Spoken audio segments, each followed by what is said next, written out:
هُوَ الَّذِي خَلَقَ لَكُمْ. He, in fact, is the same one who created you. I'm translating this way on purpose. It's a strange way of translating, but I'm doing that deliberately. The name of Allah in this ayah is actually a dhamir. It's a pronoun, huwa.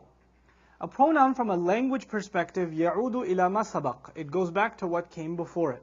In other words, Allah is saying the same one who had created you before, and you didn't even have this body, and He put you to sleep. Then He put you inside of your mothers. Then the one who gives you life in this world and will give you death again. That same one is the one خَلَقَ لَكُمْ مَا فِي الْأَرْضِ جَمِيعًا. He's the same one who created for you whatever's in the earth, all together, all of it.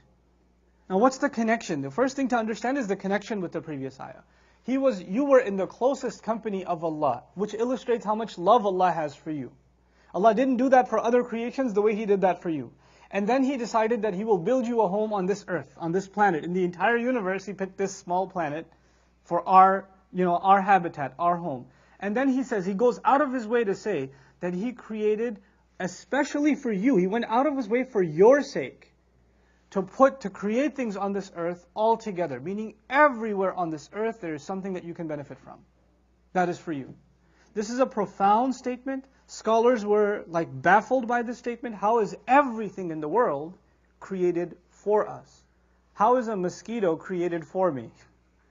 Atheists ask this question, right? Well, how are cockroaches created for me? Explain that one to me.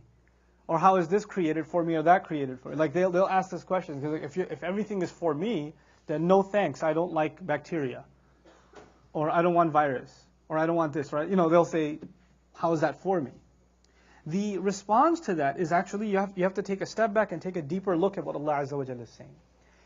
The idea of benefit for a materialist, when a person can only think in the material sense, their idea of benefit can only be what?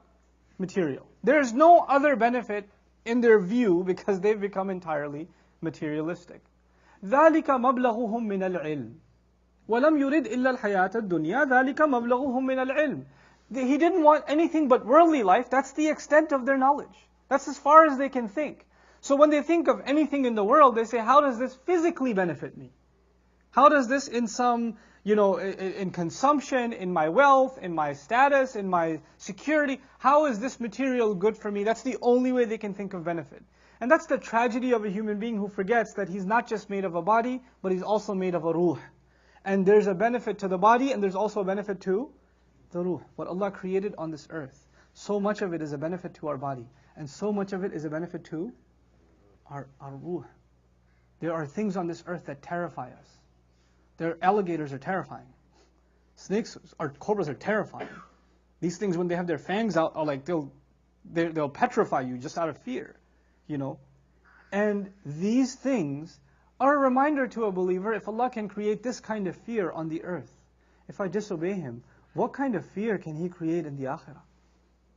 What kind of punishment can He make in the akhirah? You understand? When there's some kind of thing you find disgusting in the world, you find snails disgusting, cockroaches disgusting. If you think this ugliness or this insect or this creature that is surrounded by filth and you hate it, you can't stand it, and the smell of it. When you look at these ugly things, you're reminded in this world that Allah Azza wa Jalla, just like in this world He gives you a snapshot, a little picture of Jannah, He'll also give you a little picture of what? Jahannam. He'll also give you a picture of Jahannam. He'll tie physical realities to spiritual realities. He'll do that for you all, over and over again. So even things that don't physically benefit you are still a reminder for you. إِنَّ فِي ذَلِكَ لَتَذْكِرَةً لَذِكْرَةً. It is a powerful reminder in this for you, in that for you, and that for you. And by the way, a reminder is always something of benefit. فَذَكِّرْ إِنَّ نَفَعَتِ الذِّكْرَى.